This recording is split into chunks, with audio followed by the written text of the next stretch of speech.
दाऊद और गोलियत की कहानी। आज हम दाऊद और गोलियत के बीच युद्ध की सच्ची घटना के बारे में जानेंगे, जिसे आप शमूएल की पहले पुस्तक के 17 अध्याय में पढ़ सकते हैं।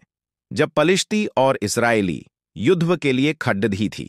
पलिश्ती तो एक ओर के पहाड़ पर और इस्राएली दूसरी ओर के पहाड़ पर खड़े रहे और दोनों के बीच तराई थी। तब पलिश्तियों की छावनी में से एक वीर गोलियत नाम निकला, जो गत नगर का था, और उसके डील की लंबाई 6 हाथ 1 बित्ता थी। उसके सिर पर पीतल का टोप था और वह एक पत्थर का फिल्म पहने हुए था, जिसका तौल 5000 शेकेल पीतल का था।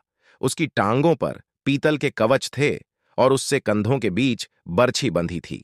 उसके भाले की छड़ जुलाहे डोंगी के समान थी और उस भाले का फल 600 शेकेल लोहे का था और बड़ी ढाल लिए हुए एक जन उसके आगे आगे चलता था। वह खड़ा होकर इजरायली पांतियों को ललकार के बोला, तुमने यहां आकर लड़ाई के लिए क्यों पांति बांधी है? क्या मैं पलिश्ती नहीं हूं और तुम शाऊल के अधीन नहीं हो? अपने में से एक पुरुष चुना कि वह मेरे पास उत्तर आए। यदि वह मुझसे लड़कर मुझे मार सके, तब तो हम तुम्हारे अधीन हो जाएंगे, परंतु यदि मैं उस पर प्रबल होकर मारूं, तो तुमको हमारे अधीन होकर हमारी सेवा करनी पड़ेगी। फिर वह पलिश्ती बोला, मैं आज के दिन इस्राएली पांतियों को ललकारता हूं, किसी पुरुष को मेरे पास भेजो कि हम एक दूसरे से लड़ें। उस पलिश्ती की इन बातों को सुनकर शाऊल और समस्त इस्राएलियों का मन कच्चा हो गया और वे अत्यंत डर गए। दाऊद तो यहूदा के बेतलेहेम के उस एप्राती पुरुष को पुत्र था, जिसका नाम यिशै था, और उसके 8 पुत्र थे, और वह पुरुष शाऊल के दिनों में बूढ़ा और निर्बल हो गया था। यिशै के 3 बड़े पुत्र शाऊल के पीछे होकर लड़ने को गए थे, और उसके 3 पुत्रों के नाम जो लड़ने को गए थे ये थे, अर्थात ज्येष्ठ का नाम एलियाब, दूसरे का अबीनादाब और तीसरे का शम्मा था, और सबसे छोटा दाऊद था। और तीनों बड़े पुत्र शाऊल के पीछे होकर गए थे, और दाऊद बेतलहेम में अपने पिता की भेड़ बकरियां चराने को शाऊल के पास से आया जाया करता था। वह पलिश्ती तो 40 दिन तक सवेरे और सांझ को निकट आकर खड़ा हुआ करता था। और यिशै ने अपने पुत्र दाऊद से कहा, यह एपा भर चबैना और ये 10 रोटियां लेकर छावनी में अपने भाइयों के पास दौड़ जा, और पनीर की ये 10 टिकियां उनके सहस्रपति के लिए ले जा, और अपने भाइयों का कुशल देखकर उनकी कोई चिन्हानी ले आना। शाऊल और वे भाई और समस्त इस्राएली पुरुष एला नाम तराई में पलिश्तियों से लड़ रहे थे। और दाऊद बिहान को सबेरे उठ भेड़ बकरियों को किसी रखवाले के हाथ में छोड़कर उन वस्तुओं को लेकर चला। और जब सेना रणभूमि को जा रही और संग्राम के लिए ललकार रही थी, उसी समय वह गाड़ियों के पड़ाव पर पहुंचा। तब इजराइलियों और पलिश्तियों ने अपनी अपनी सेना आमने सामने करके पांति बांधी, और दाऊद अपनी सामग्री सामान के रखवाले के हाथ में छोड़कर रणभूमि को दौड़ा और अपने भाइयों के पास जाकर उनका कुशल क्षेम पूछा।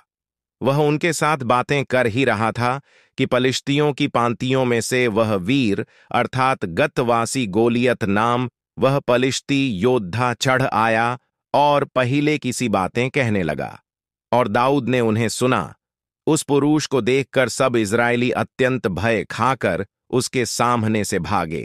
फिर इजरायली पुरुष कहने लगे, क्या तुमने उस पुरुष को देखा है जो चढ़ा आ रहा है? निश्चय वह इस्राएलियों को ललकारने को चढ़ा आता है, और जो कोई उसे मार डालेगा उसको राजा बहुत धन देगा और अपनी बेटी ब्याह देगा और उसके पिता के घराने को इस्राएल में स्वतंत्र कर देगा। तब दाऊद ने उन पुरुषों से जो उसके आसपास खड़े थे पूछा कि जो उस पलिश्ती को मार के इस्राएलियों की नामधराई दूर करेगा, उसके लिए क्या किया जाएगा? वह खतना रहित पलिश्ती तो क्या है कि जीवित परमेश्वर की सेना को ललकारे?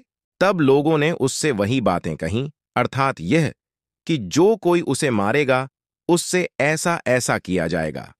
जब दाऊद उन मनुष्यों से बातें कर रहा था, तब उसका बड़ा भाई एलियाब सुन रहा था। और एलियाब दाऊद से बहुत क्रोधित होकर कहने लगा, तू यहां क्या आया है? और जंगल में उन थोड़ी सी भेड़ बकरियों को तू किसके पास छोड़ आया है? तेरा अभिमान और तेरे मन की बुराई मुझे मालूम है। तू तो लड़ाई देखने के लिए यहां आया है। दाऊद ने कहा, मैंने अब क्या किया है? वह तो निरी बात थी। तब उसने उसके पास से मुंह फेर के दूसरे के सम्मुख होकर वैसी ही बात कही, और लोगों ने उसे पहिले की नाई उत्तर दिया। जब दाऊद की बातों की चर्चा हुई, तब शाऊल को भी सुनाई गई, और उसने उसे बुलवा भेजा। तब दाऊद ने शाऊल से कहा, किसी मनुष्य का मन उसके कारण कच्चा न हो, तेरा दास जाकर उस पलिश्ती से लड़ेगा। शाऊल ने दाऊद से कहा, तू जाकर उस पलिश्ती के विरुद्ध नहीं युद्ध कर सकता, क्योंकि तू तो लड़का ही है और वह लड़कपन ही से योद्धा है। दाऊद ने शाऊल से कहा, तेरा दास अपने पिता की भेड़ बकरियां चराता था, और जब कोई सिंह व भालू झुंड में से मेमना उठा ले गया, तब मैंने उसका पीछा करके उसे मारा और मेमने को उसके मुंह से छुड़ाया। और जब उसने मुझ पर चढ़ाई की, तब मैंने उसके केश को पकड़कर उसे मार डाला।